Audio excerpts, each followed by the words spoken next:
Hello friends, आज बारी है इलेक्ट्रोकेमिस्ट्री लेसन के सेकंड एपिसोड की। इंग्लिश मीडियम 12th क्लास के इलेक्ट्रोकेमिस्ट्री चैप्टर की सेकंड एपिसोड की बारी है आज बच्चों, जिसमें हम पढ़ने जा रहे हैं इलेक्ट्रोलाइसिस।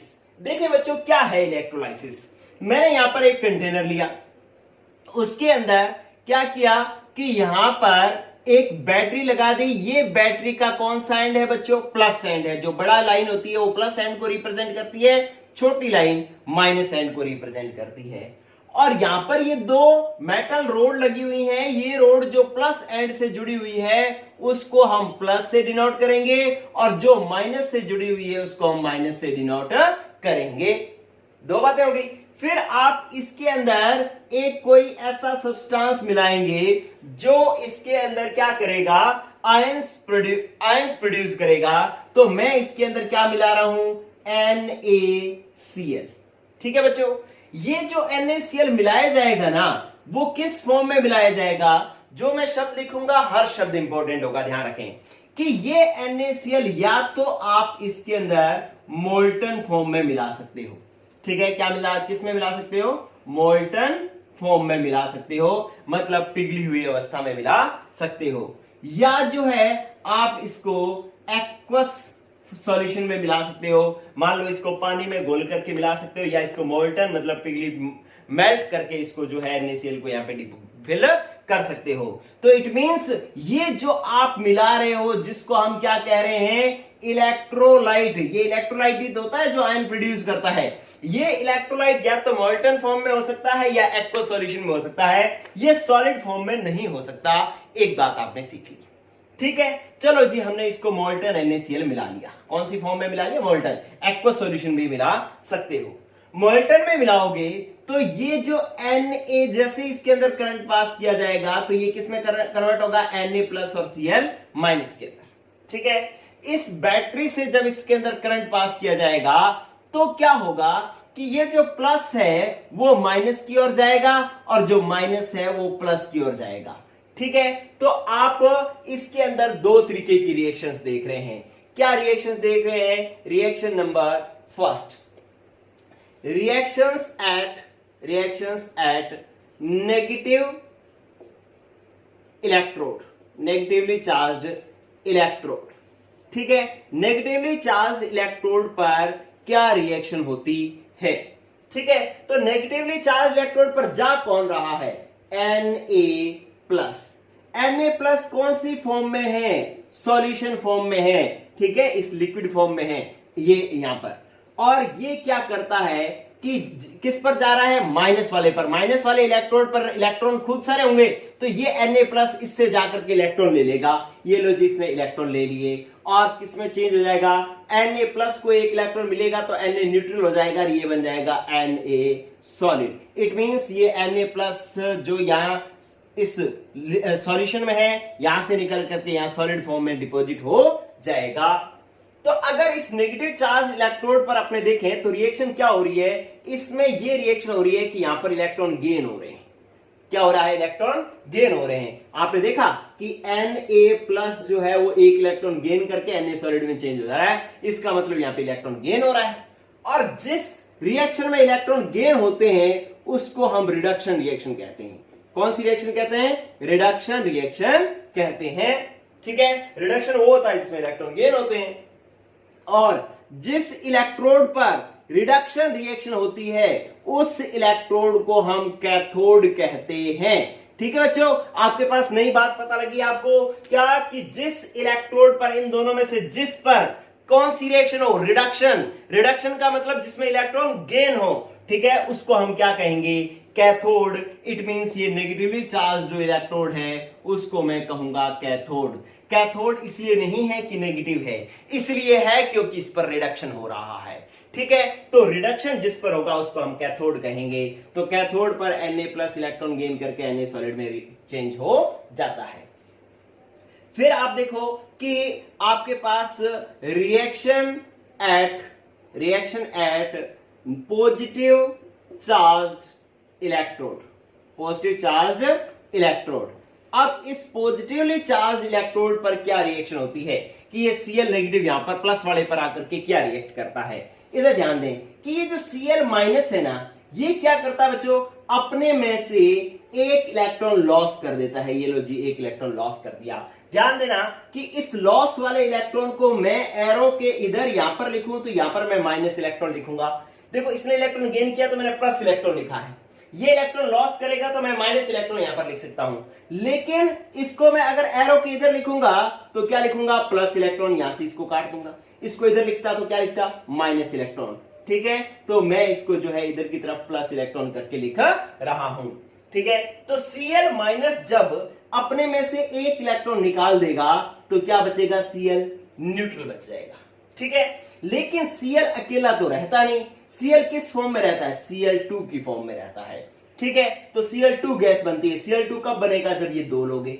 ये दो लोगे तो यहाँ पे कितने इलेक्ट्रॉन लॉस करने पड़ेंगे, दो। एक Cl माइनस एक इलेक्ट्रॉन लॉस करता है तो दो Cl माइनस दो इलेक्ट्रॉन लॉस करेगा। ठीक है, तो it means positive charge electrode पर क्या हो रहा है, इलेक्ट्रॉन लॉस हो रहे हैं। क्या हो रहा है, इलेक्ट्रॉन लॉस हो रहे हैं। और जिस इलेक्ट्रोड पर इलेक्ट्रॉन, जिस रिएक्शन में इलेक्ट्रॉन लॉस होता है उसको हम ऑक्सीडेशन रिएक्शन कहते हैं। कौन सी रिएक्शन कहते हैं बच्चों, ऑक्सीडेशन रिएक्शन कहते हैं। तो इसका मतलब है कि पॉजिटिव चार्ज इलेक्ट्रोड पर कौन सी रिएक्शन हो रही है, ऑक्सीडेशन रिएक्शन हो रही है। और इंटरेस्टिंग बात, जिस इलेक्ट्रोड पर ऑक्सीडेशन रिएक्शन होती है ना बच्चों, उसको हम क्या कहा करते हैं, एनोड कहा करते हैं। इट मींस ये जो पॉजिटिव चार्ज इलेक्ट्रोड है ये हमारे पास क्या है, एनोड है। ठीक है, तो ये जो रिएक्शन हेडिंग हमने डाली है, reaction at negative charge electrode, उसको हम कह सकते हैं रिएक्शन एट कैथोड, इसको हम कह सकते हैं रिएक्शन एट एनोड। ठीक है, anode for oxidation and cathode for reduction. ठीक है, तो आपने यहां पर एक जबरदस्त सा कंसेप्ट सीखा है कि एनोड पॉजिटिव या नेगेटिव से मतलब नहीं है, एनोड से मतलब है ऑक्सीडेशन और कैथोड से मतलब है रिडक्शन। क्लियर, यहां पे रिडक्शन हो रहा है, इलेक्ट्रॉन गेन हो रहे हैं, यहां पे ऑक्सीडेशन हो रहा है, इलेक्ट्रॉन लॉस हो रहे हैं। ठीक है, तो this process is known as electrolysis. क्या है ये, इलेक्ट्रोलाइसिस, कि आप यहां पर कोई सॉल्ट जो है इसके अंदर डिसॉल्व करें और वो सॉल्ट आयोनाइज्ड हो, ये आयंस ऑपोजिट चार्ज इलेक्ट्रोड पर जाकर के जमा हो जाएं। ठीक है, वो कैथोड पर इलेक्ट्रॉन गेन कर लें, एनोड पर इलेक्ट्रॉन लॉस कर लें, तो ये प्रोसेस जो है वो हमारे पास क्या है, इलेक्ट्रोलाइसिस है। इसके अंदर एनोड पर क्या प्रोडक्ट बन रहा है, अगर मैं चेक करना चाहूं तो एनोड पर क्या प्रोडक्ट बन रहा है, Cl2 गैस रिलीज हो रही है। और कैथोड पर क्या प्रोडक्ट बन रहा है, Na सॉलिड बन रहा है। ठीक है बच्चों, तो ये हुआ आपके पास इलेक्ट्रोलिसिस। क्लियर। लेकिन बच्चों होगा क्या कि अगर यहां पर अलग तरीके का सॉल्ट डिसॉल्व करोगे, अलग अलग तरीके के प्रोडक्ट बनेंगे। इस पर मैं बनने वाला प्रोडक्ट इन इलेक्ट्रोड्स और डिसॉल्व्ड साल्ट पर डिपेंड करेगा। ठीक है, तो इसलिए अलग अलग इलेक्ट्रोलिसिस में अलग अलग प्रोडक्ट्स होंगे, कैथोड और एनोड पर अलग अलग प्रोडक्ट्स होंगे। ठीक है, तो इसलिए जो है हम क्या करेंगे, इसको अलग अलग पढ़ना पड़ेगा। लेकिन मैं इसको अभी नहीं पढ़ाऊंगा, मैं इसको कब पढ़ाऊंगा, जब हम इलेक्ट्रोकेमिकल सीरीज पढ़ लेंगे, उसके बाद जो मैं यहां पर पढ़ाऊंगा। क्योंकि यहां पर इसके अंदर स्टैंडर्ड रिडक्शन पोटेंशियल की वैल्यू की जरूरत होती है, जो अभी आपने सीखा नहीं है, इसलिए मैं इसको अभी नहीं सिखाऊंगा। पहले स्टैंडर्ड रिडक्शन पोटेंशियल की वैल्यू सिखाऊंगा, उसके बाद मैं products on cathode and anode पढ़ाऊंगा। तो आपने सिर्फ अभी एक बार इतना ही सीखना है। अगर मैं इसकी नेट रिएक्शन देखना चाहूं, नेट रिएक्शन क्या हुई, नेट रिएक्शन, तो नेट रिएक्शन ये हुई कि आपके पास NaCl था, आपने इसको दो लिए तो इसके भी दो कर लो, ये भी दो कर लो, ये लो। ठीक है, दोनों के दो दो कर लिए। इसका मतलब है आपने Na प्लस 2 Cl माइनस 2, तो इसका मतलब NaCl कितने थे, 2 NaCl थे। ठीक है, और इन्होंने क्या किया, 2 NaCl टूट करके 2Na, एक तो सॉलिड में बदल गया, किस पर, कैथोड पर, और Cl माइनस जो थे वो किस में बदल गया, Cl2 गैस के अंदर, किसमें, एनोड पर। ठीक है, ये कैथोड पर प्रोडक्ट है, ये एनोड पर प्रोडक्ट है। ठीक है, तो ये नेट रिएक्शन होगी। ये दो इलेक्ट्रॉन से क्या हो गए, कैंसिल हो गए, क्योंकि एरो के ये दो इलेक्ट्रॉन इधर है, ये एरो के दो इलेक्ट्रॉन इधर है, दोनों पर प्लस साइन है, तो इसलिए दोनों कैंसिल हो जाएंगे। कैंसिल हो जाएंगे तो क्या बच जाएगा, 2 NaCl gives to 2Na solid at cathode and Cl2 gas at anode after electrolysis. That process is known as electrolysis. बोलो ये बात समझ में आई कि नहीं? ठीक है, अलग अलग सॉल्ट हो गए, अलग अलग प्रोडक्ट बनेगा। ये इलेक्ट्रोड आपने किस मेटल का लिया है, इस बेस पर भी प्रोडक्ट चेंज हो जाएगा। लेकिन ये बड़ा ही इंटरेस्टिंग मैटर है, इसको सीखने के लिए अभी हमें और चीजें सीखनी पड़ेगी। चलो बच्चों, ये बात तो हमने सीख ली। अब देखो कि ये जो है यहां से यहां तक इन दोनों इलेक्ट्रोड्स के बीच में चार्ज फ्लो करके करंट पास करता है, कंडक्टेंस देता है इसको। यहां से यहां के बीच में क्या देता है, कंडक्टेंस देता है कि करंट यहां से फ्लो करता है। ये चार्ज फ्लो होने से यहां पर करंट फ्लो होता है। ठीक है, तो ये करंट फ्लो होने के लिए क्या जरूरी है कि ये इसके अंदर जाकर के यहां पे टूटे। सबसे पहले तो इसको डीकंपोज होना जरूरी है, डीकंपोज होकर के मूव करना भी जरूरी है। अगर डीकंपोज हो जाए लेकिन मूव ना कर पाए तो भी इसकी कंडक्टेंस कम होगी। ठीक है, तो और अगर मान लो ये टूटे ही ना तो भी कंडक्टेंस कम होगी। ठीक है, तो मैं क्या पढ़ रहा हूं, नेक्स्ट आपको टॉपिक पढ़ा रहा हूं क्या कि अफेक्टिंग फैक्टर्स ऑफ, मतलब आपको अफेक्टिंग फैक्टर्स पढ़ रहे हैं किसके, कंडक्टेंस पर। किसका, डिफरेंट इलेक्ट्रोलाइट्स के कंडक्टेंस पर अफेक्टिंग फैक्टर्स, अलग अलग फैक्टर्स का इफेक्ट पढ़ेंगे अपने। ठीक है, तो आपके पास अगली हेडिंग है अफेक्टिंग फैक्टर्स। ठीक है, अफेक्टिंग फैक्टर्स किसको, कंडक्टेंस को। चलो, सबसे पहला फैक्टर है कि ये देखो, पहला फैक्टर अपना हेडिंग यहीं से समझेंगे। ये अंदर जाकर के ये यहां पर कंडक्टेंस दे रहा है, क्यों, क्योंकि ये टूट रहा है। अगर ये टूटे ना तो आयंस नहीं देगा, आयंस नहीं देगा तो ये इधर मूव नहीं करेंगे, चार्ज फ्लो नहीं होगा, कंडक्टेंस कम होगी। ठीक है, तो ये टूटना और ना टूटना किस पर डिपेंड है, इस Na प्लस और Cl माइनस के बीच में जो अट्रैक्शन है उस पर डिपेंड है। अगर इसका अट्रैक्शन ज्यादा है तो ये टूटेगा कम, ये अट्रैक्शन कम है तो ये ज्यादा टूटेगा।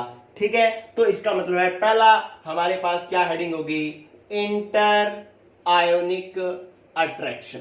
इंटर आयोनिक अट्रैक्शन, ये आपके पास पहली हेडिंग आ गई। ठीक है, क्या है इंटर आयोनिक अट्रैक्शन, कि जो कैटायन और जो एनायन है, ठीक है, इसके अंदर दो केस हो सकते हैं। मैंने यहां पर बना लिया ये प्लस ये माइनस, इसके अंदर दो केस बना लिए। क्या कि एक तो इसके अंदर अट्रैक्शन जो है वो क्या हो, हाई, अट्रैक्शन क्या हो, हाई, ज्यादा हो अट्रैक्शन, और इसके अंदर अट्रैक्शन क्या हो, अट्रैक्शन हो लो। ठीक है, अगर अट्रैक्शन ज्यादा होगा तो ये आयोनाइज्ड कम होगा, आयोनाइज्ड कम होगा, आयोनाइज्ड कम होगा तो नंबर ऑफ आयंस क्या होंगे, नंबर ऑफ आयंस कम होंगे, और नंबर ऑफ आयंस कम होंगे तो इसकी कंडक्टेंस भी जो है वो क्या होगी बच्चों, कंडक्टेंस भी जो है वो क्या होगी, कम होगी। ठीक है, तो ये आपको पहला पॉइंट समझ में आ गया कि इन दोनों के बीच में अट्रैक्शन जो है, अट्रैक्शन क्या हुआ बच्चों, ज्यादा हुआ, ज्यादा हुआ तो ये टूटेंगे नहीं। ठीक है, ये अगर आपस में अट्रैक्शन कम होगा तो अंदर जाके टूटेंगे नहीं, टूटेंगे नहीं तो आयंस क्या होंगे, नंबर ऑफ आयंस क्या होंगे, कम, नंबर ऑफ आयंस कम होंगे तो कंडक्टेंस क्या होगी, कम। ठीक है, और जिसमें अट्रैक्शन हाई होता है, आयोनाइज्ड कम होते हैं, उनको हम वीक इलेक्ट्रोलाइट्स कहते हैं, उनको हम वीक इलेक्ट्रोलाइट्स कहते हैं। ठीक है, ये आपके पास वीक इलेक्ट्रोलाइट्स हो जाएंगे, और वीक इलेक्ट्रोलाइट्स के एग्जांपल आपको पता है, weak acids, weak base and salt formed by the weak base and weak acid. These are examples of weak electrolytes. Second one is कि इन जो कैटायन और एनायन है इनमें अट्रैक्शन लो हो, अट्रैक्शन कम होगा तो आयोनाइजेशन ज्यादा होगा। आयोनाइजेशन क्या होगा बच्चों, ज्यादा। आयोनाइजेशन अगर ज्यादा होगा मतलब टूटेंगे ज्यादा, तो नंबर ऑफ आयंस भी ज्यादा होंगे, नंबर ऑफ आयंस भी क्या होंगे, ज्यादा, और नंबर ऑफ आयंस ज्यादा होंगे तो कंडक्टेंस क्या होगा, चार्ज ज्यादा फ्लो होगा, और कंडक्टेंस जो है वो क्या होगी, कंडक्टेंस भी क्या होगी बच्चों, ज्यादा होगी। ठीक है, तो आपने देखा कि अगर अट्रैक्शन कम होगा तो क्या होगा, आयोनाइजेशन ज्यादा होगा, नंबर ऑफ आयंस ज्यादा होंगे, कंडक्टेंस ज्यादा होगी। ठीक है। तो और जिनमें अट्रैक्शन कम हो और जिसका आयोनाइजेशन ज्यादा होता है उनको हम क्या कहते हैं बच्चों, स्ट्रॉन्ग इलेक्ट्रोलाइट कहते हैं। ये क्या होते हैं हमारे पास, स्ट्रॉन्ग इलेक्ट्रोलाइट होते हैं जो कंडक्टेंस ज्यादा प्रोवाइड करते हैं क्योंकि ज्यादा आयोनाइज्ड होते हैं। ठीक है। एक बात ध्यान रखना कि जो आयोनाइज्ड हो जाते हैं उनके अंदर दो चीजें हैं, दो केस हैं। ये तो आपने सीख लिया। अब एक चीज और सीख लो कि जो ये वाले दोनों फैक्ट्स जो है ना, ये दोनों फैक्ट्स अच्छे से आप नोट कर लेना, बहुत ही ज्यादा जरूरी है। अब आपको एक मैं बढ़िया सी बात बता रहा हूं कि ये आयोनाइज्ड कम हो रहा है, आयोनाइजेशन इसका कम हो रहा है, मतलब टूट कम रहा है। टूट कम क्यों रहा है, क्योंकि इसकी लेटिस एनर्जी जो है हाई है और सॉल्वेशन एनर्जी जो है इसकी लो है। सॉल्वेशन एनर्जी जो है इसकी क्या है, लो है। ये भी फैक्ट आपको आना चाहिए। ठीक है। क्योंकि जो आयंस के बीच में अट्रैक्शन होता है ना, ये किससे डिफाइन होता है, लेटिस एनर्जी से डिफाइन होता है। ये अट्रैक्शन ज्यादा होता है तो लेटिस एनर्जी ज्यादा होती है, और लेटिस एनर्जी ज्यादा होती है तो आयंस टूटते नहीं है। ठीक है। तो इसका मतलब है इसकी लेटिस एनर्जी क्या है, ज्यादा है। अब ये टूट रहे हैं, इसका मतलब है इसकी लेटिस एनर्जी क्या है बच्चों, लेटिस एनर्जी जो है इनकी क्या है, लो है, और इसकी सॉल्वेशन एनर्जी जो है वो क्या है, हाई है। और सॉल्वेशन एनर्जी क्या होती है कि किसी आयंस के घुलने से जो एनर्जी रिलीज होती है उसको सॉल्वेशन एनर्जी कहते हैं। तो पहले केस में लेटिस एनर्जी ज्यादा है, सॉल्वेशन एनर्जी कम है। दूसरे केस में लेटिस एनर्जी कम है, सॉल्वेशन एनर्जी ज्यादा है। ठीक है। लेटिस एनर्जी किससे डिसाइड होती है, इनके अट्रैक्शन से। ये अगर अट्रैक्शन ज्यादा है, टूट नहीं रहे हैं, तो लेटिस एनर्जी ज्यादा है। ये अट्रैक्शन कम है, इजीली टूट रहे हैं, तो लेटिस एनर्जी कम है। ठीक है। बांधे हुए की जो पावर है वो लेटिस एनर्जी से डिफाइन होती है। तो आपने पहली बार देख ली कि इनके बीच में अट्रैक्शन क्या है। ठीक है। अब ये देख लिया कि अंदर जाकर के डिसॉल्व होने के बाद में क्या होता है कि अगर इनको अंदर जाकर के डिसॉल्व कर रहे हैं, ये इसके बाहर सॉल्वेंट है, तो सॉल्वेंट के अंदर ये डिसॉल्व होने के बाद में क्या होता है, ये चेक हम करते हैं। चलो बच्चों, दूसरा जो है, दूसरा फैक्टर ये समझ गए आप। पहला देखो, सेकंड जो है वो है आपके पास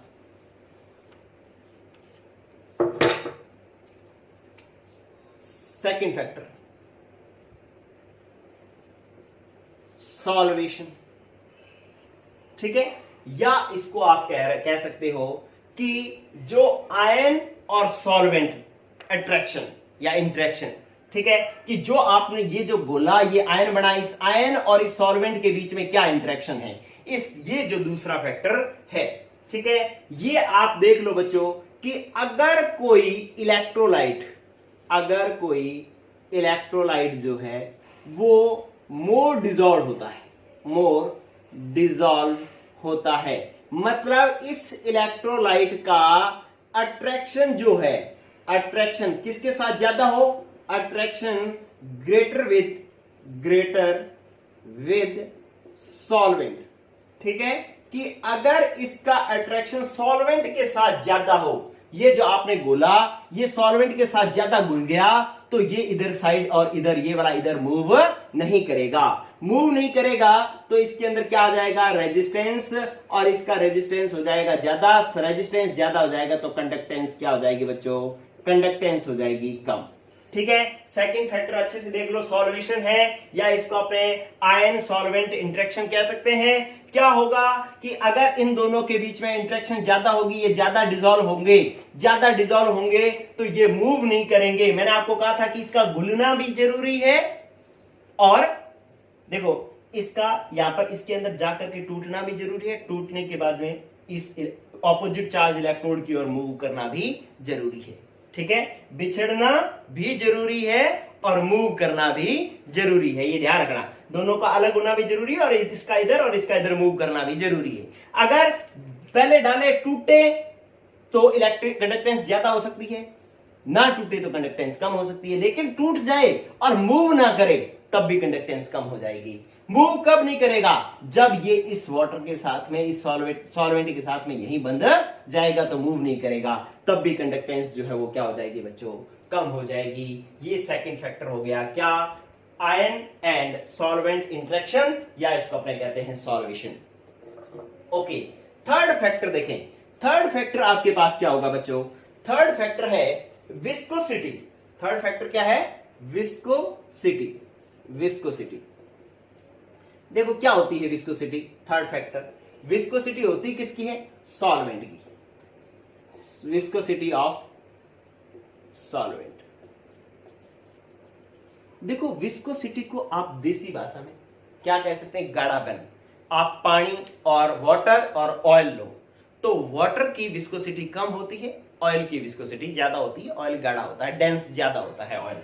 ठीक है, तो अब क्या होगा कि अगर ये आयन अब इसके अंदर गए, टूट गए, लेकिन इस जो सॉल्वेंट है इसकी विस्कोसिटी ज्यादा है, गाढ़ा है। गाढ़ा है तो इसको यहां से मूव करने में क्या आएगी? प्रॉब्लम आएगी। ये धीरे धीरे मूव करेगा, धीरे धीरे मूव करेगा तो कंडक्टेंस भी क्या होगी बच्चों? कम होगी। ठीक है, तो बिल्कुल वैसे ही है जैसे एक फर्श पे आपको जो है पानी बिछा दिया जाए आपके घुटनों तक और आपको भागने के लिए कहा जाए, और दूसरी साइड आपको घुटनों तक कीचड़ बिछा दिया जाए और आपको भागने के लिए कहा जाए, तो कीचड़ में भागना मुश्किल होगा क्योंकि कीचड़ की डेंसिटी ज्यादा है, उसकी विस्कोसिटी ज्यादा है। विस्कोसिटी ज्यादा है तो आपसे भागा धीरे धीरे जाएगा, धीरे धीरे भागा जाएगा तो इसकी जो है कंडक्टेंस भी ये धीरे धीरे यहां पहुंचेगा। इसका मतलब इस चार्ज धीरे धीरे फ्लो होगा, कंडक्टेंस कम हो जाएगी। ठीक है, तो विस्कोसिटी ज्यादा, अगर विस्कोसिटी हाई तो फ्लो ऑफ चार्ज या आयन अपने कहें वो क्या हो जाएगा? फ्लो ऑफ चार्ज क्या हो जाएगा? लो। और फ्लो ऑफ चार्ज लो होगा तो कंडक्टेंस भी बच्चों क्या हो जाएगी? कंडक्टेंस भी हो जाएगी लो।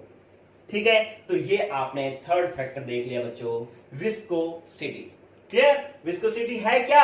आप यहां पर इजी लैंग्वेज में लिख लो कि जो क्या हो? मोर डेंस हो, मोर डेंस हो। ठीक है, जिसकी डेंसिटी ज्यादा हो उसको अपने क्या कहते हैं? विस्कोसिटी कहते हैं। ठीक है, तो ये बात होगी गाढ़ापन। विस्कोसिटी है गाढ़ापन। चलिए, ये आपके पास हो गया थर्ड फैक्टर। फिर है आपके पास फोर्थ फैक्टर बच्चों, वो क्या है? कंसंट्रेशन। कंसंट्रेशन। ठीक है, अब कंसंट्रेशन ज्यादा हो तो क्या होता है? दो चीजें हैं इसके अंदर। दो चीजें क्या है? आपके पास दो तरीके के इलेक्ट्रोलाइट हैं, एक तो स्ट्रॉन्ग इलेक्ट्रोलाइट है और एक जो है आपके पास वीक इलेक्ट्रोलाइट है। वीक इलेक्ट्रोलाइट है। अच्छे से समझना बच्चों कि स्ट्रॉन्ग इलेक्ट्रोलाइट है और वीक इलेक्ट्रोलाइट है।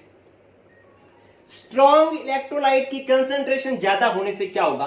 कंसंट्रेशन का मतलब क्या है बच्चों कि यहीं पे मैं बना रहा हूं कि आपके पास ये जो चार्ज है, ये आपके पास सॉल्यूशन है इलेक्ट्रोलाइट का, जिसके अंदर अपोजिट चार्ज इलेक्ट्रो आयंस, ये प्लस और ये माइनस। ठीक है, ये दोनों क्या पड़े हैं? पास पास में पड़े हैं। ये दोनों क्या है? एक प्लस है और एक माइनस है। ये दोनों क्या है? पास पास में पड़े हैं क्योंकि कंसंट्रेशन ज्यादा है। कंसंट्रेशन ज्यादा होने का मतलब क्या है कि ये जो इलेक्ट्रोलाइट है ये बहुत ज्यादा डिसॉल्व इसके अंदर किया हुआ है। जब ये बहुत ज्यादा डिसॉल्व किया होगा तो आयंस पास पास में पड़े होंगे। ठीक है, आयंस पास पास में पड़े होंगे तो ये आयन जो है इधर मूव करना चाहे और ये आयन इधर मूव करना चाहे तो ये मूव नहीं कर पाता। ठीक है, कम कर पाता है। क्यों कम कर पाता है? क्योंकि जैसे ही ये प्लस इधर जाने लगेगा, इसका माइनस इसके पास में ही है, ये कहेगा मत जा, मत जा रे मत जा, ये इसको रोक लेगा। अगर ये माइनस इधर जाने की कोशिश करेगा तो ये प्लस इसके पास में ही, ये कहेगा मत जा। तो इसका मतलब है ये दोनों एक दूसरे के फ्लो में क्या करेगा? रेजिस्टेंस प्रोड्यूस करेगा, एक दूसरे के फ्लो को हिंड्रेंस करेगा, रोकेगा। ठीक है, तो फ्लो कम होगा तो कंडक्टेंस जो है वो क्या होगी? कम। ठीक है, तो इसका मतलब है कि यहां पर जो है वो रेजिस्टेंस होगा ज्यादा, हालांकि बहुत कम नहीं होगा लेकिन थोड़ा कम होगा। रेजिस्टेंस जो है वो क्या होगा? हाई, इसलिए कंडक्टेंस जो है वो क्या होगी? कम। कंडक्टेंस जो है वो क्या होगी? लो। ठीक है, दूसरा हो आप वीक इलेक्ट्रोलाइट के लिए। वीक इलेक्ट्रोलाइट की कंडीशन अलग है। वीक इलेक्ट्रोलाइट की क्या कंडीशन है कि आपके पास ये कंटेनर था और इसके अंदर आपने क्या कर दिया बच्चों कि वही ये सॉल्यूशन बनाया, लेकिन इसकी कंसंट्रेशन है हाई। ठीक है, ये कब हो रहा है? हाई कंसंट्रेशन पर, हाई कंसंट्रेशन पर। और अब मैं बना रहा हूं लो, और सॉरी इसी का वीक इलेक्ट्रोलाइट का बना रहा हूं, ये भी मैं किस पे बना रहा हूं? हाई कंसंट्रेशन पर। अब इसके अंदर हाई कंसंट्रेशन पर क्या होता है कि वीक इलेक्ट्रोलाइट हाई कंसंट्रेशन पर डीकंपोज ही नहीं होता, आयोनाइज्ड ही बहुत कम होता है। आयोनाइज्ड कम होता है तो इसके अंदर अपने कहेंगे weak electrolyte at high concentration less ionised, less ionised. तो आयोनाइज्ड कम होता है तो नंबर ऑफ आयंस क्या होंगे बच्चों? नंबर ऑफ आयंस होंगे लो और कंडक्टेंस होगी लो। कंडक्टेंस क्या होगी बच्चों? लो होगी। ठीक है, तो इसका मतलब हाई कंसंट्रेशन पर चाहे स्ट्रॉन्ग इलेक्ट्रोलाइट हो चाहे वीक इलेक्ट्रोलाइट हो, दोनों की ही कंडक्टेंस जो है वो लो होती है। स्ट्रॉन्ग इलेक्ट्रोलाइट की कंडक्टेंस लो क्यों होती है? ड्यू टू रेजिस्टेंस, क्योंकि एक आयन दूसरे आयन के फ्लो में रेजिस्टेंस प्रोड्यूस करता है। वीक इलेक्ट्रोलाइट की भी कंडक्टेंस कम होती है, क्यों? क्योंकि हाई कंसंट्रेशन पर वो आयोनाइज्ड ही नहीं होता, आयंस ही नहीं प्रोड्यूस करता, इसके अंदर आयंस ही कम होते हैं, तो इसलिए इसकी कंडक्टेंस भी कम होती है। ठीक है, अब मैं क्या कर रहा हूं? इसी के साथ ही डाइल्यूशन का इफेक्ट पढ़ा रहा हूं। अगला इफेक्ट ये मैं साफ कर रहा हूं बच्चों। चलो, फिफ्थ फैक्टर है आपका, फिफ्थ फैक्टर वो है डाइल्यूशन। डाइल्यूशन का क्या इफेक्ट रहेगा? फिफ्थ फैक्टर है डाइल्यूशन। आपको बहुत ही इंटरेस्टिंग तरीके से ये बात समझ में आ जाएगी, देखो, क्योंकि इसी से ही अब मैं ये बनाऊंगा। पहले आप डाइल्यूशन का मतलब समझ लें। ठीक है, आप मेरे साथ पढ़ेंगे तो आपको एक चीज अच्छी मिलेगी कि मैं आपको हर वर्ड सिखाऊंगा, हर वर्ड। ठीक है, जिससे क्या होगा कि आपको हो सकता है कि मतलब थोड़ी सी क्लास लंबी लगे, लेकिन ये होगा कि आप एक बार पढ़ने के बाद भूलेंगे नहीं। ठीक है, क्योंकि ये चीज ऐसी बन जाएगी कि जो आपको डेली का आपके आसपास का जो मैकेनिज्म दिखा करेगा, आप उससे इसको कनेक्ट कर लिया करेंगे। डाइल्यूशन का मतलब समझा रहा हूं। डाइल्यूशन को आप कहते हैं डाइल्यूट करना, मतलब आप हिंदी में लिख लें पानी मिलाना। क्या होता है बच्चों? पानी मिलाना। आप इसके अंदर पानी डाल दो तो डाइल्यूट हो जाएगा। या विलयन को पतला करना, ठीक है, या इसकी कंसंट्रेशन को कम करना, कंसंट्रेशन को कम करना। ठीक है, तो ये डाइल्यूशन वर्ड के मतलब है कि पानी मिलाना भी डाइल्यूशन है, विलयन को पतला करना भी डाइल्यूशन है, कंसंट्रेशन कम करना भी डाइल्यूशन ही है। ठीक है, तो अगर मैं अब ये कंसंट्रेशन ये गाढ़ा है, पानी मिला दोगे तो ये पतला हो जाएगा, इसका मतलब अभी इसी को ही हम डाइल्यूट कर रहे हैं। ये जो हाई कंसंट्रेशन वाला है ना, इसकी कंसंट्रेशन कम करनी है, क्योंकि डाइल्यूशन का मतलब कंसंट्रेशन कम करना है। ठीक है, आप इधर देखो कि मैंने इसके अंदर कर दिया वाटर ऐड, मैं इसका डाइल्यूशन कर रहा हूं, तो मैंने इसके अंदर वाटर ऐड कर दिया। वाटर ऐड किया तो कंटेनर बड़ा हो जाएगा, क्योंकि मैंने ज्यादा वाटर ऐड कर दिया। ठीक है, अब क्या हुआ?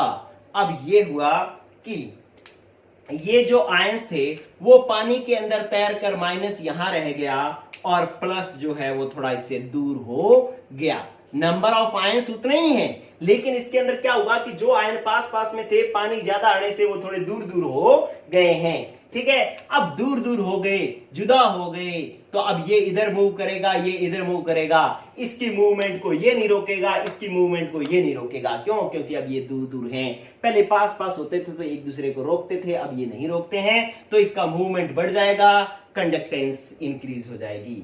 ठीक है, तो इसकी कंडक्टेंस क्या हो जाएगी? इंक्रीज। ठीक है बच्चों, मजा आ गया बात का। कंडक्टेंस जो है इसकी क्या हो जाएगी? इंक्रीज हो जाएगी।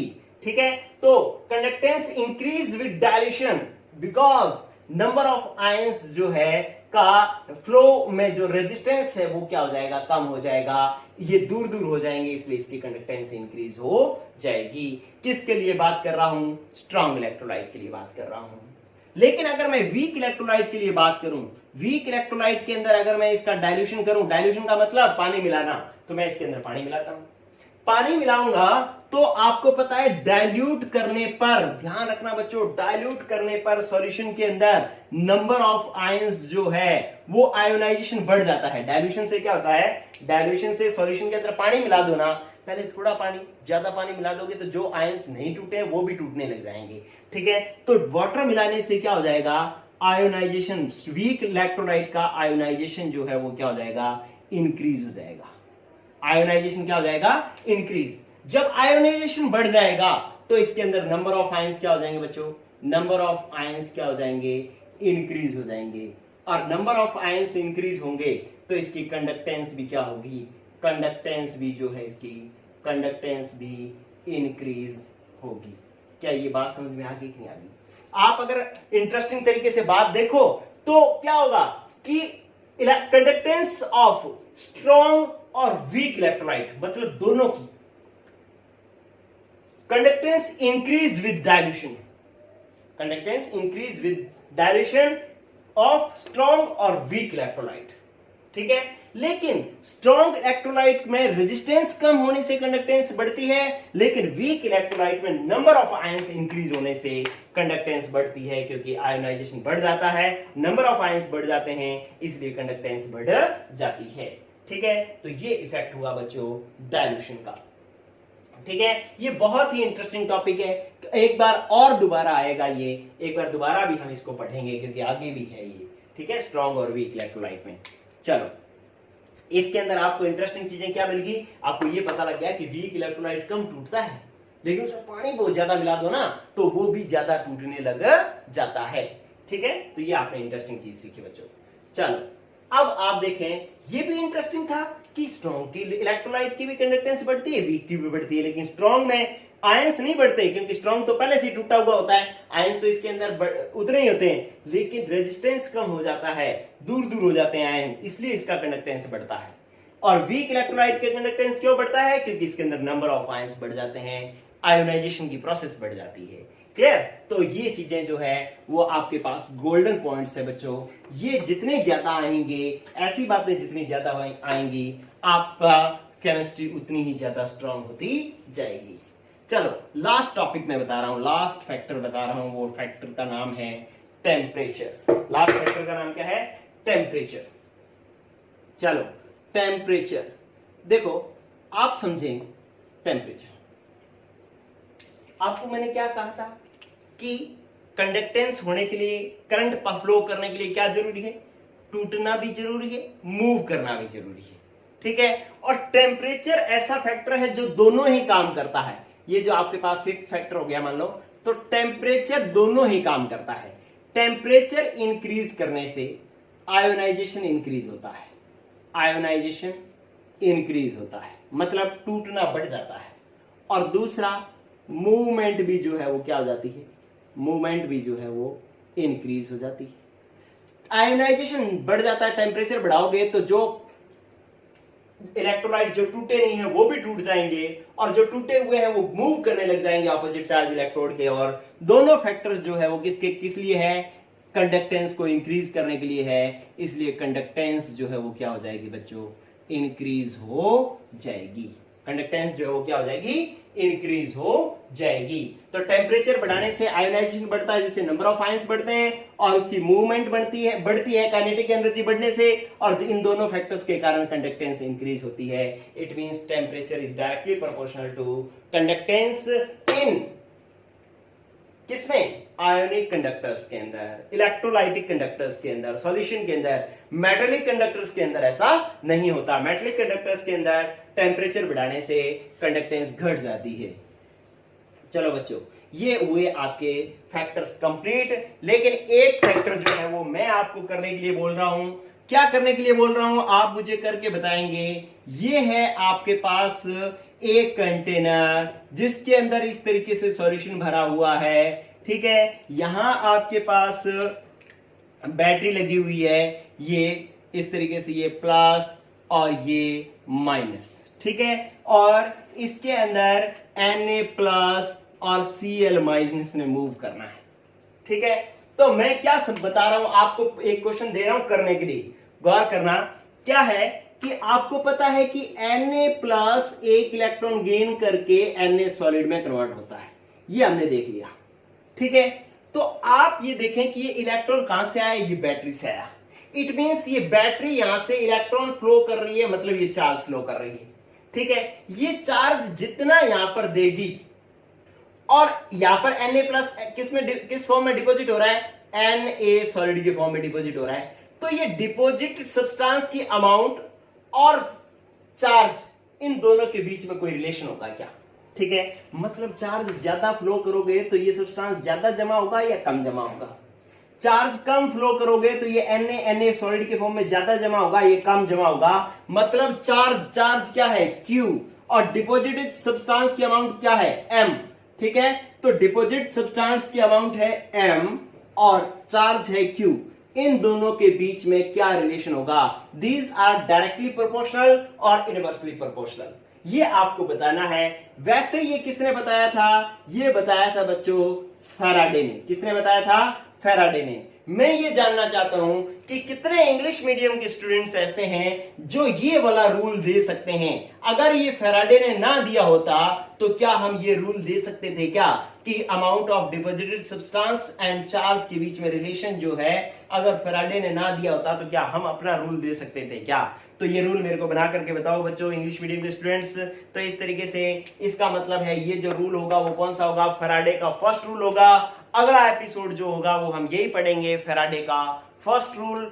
ठीक है, तो वो हम पढ़े, उससे पहले आप ये रूल बना करके देना मुझे। क्लियर? तो कल की एपिसोड में हम फैराडे के फर्स्ट रूल को पढ़ रहे हैं बच्चों। इंग्लिश मीडियम के स्टूडेंट्स अभी जिन्होंने क्लास देखना शुरू नहीं किया है बच्चों, वो जल्दी से जल्दी देखना शुरू कर दें, क्योंकि अगर पीछे रह गए तो बाद में कवर अप करना क्या होगा, मुश्किल। ठीक है, गुड लक बच्चों, पढ़ते रहो, ऑल द बेस्ट।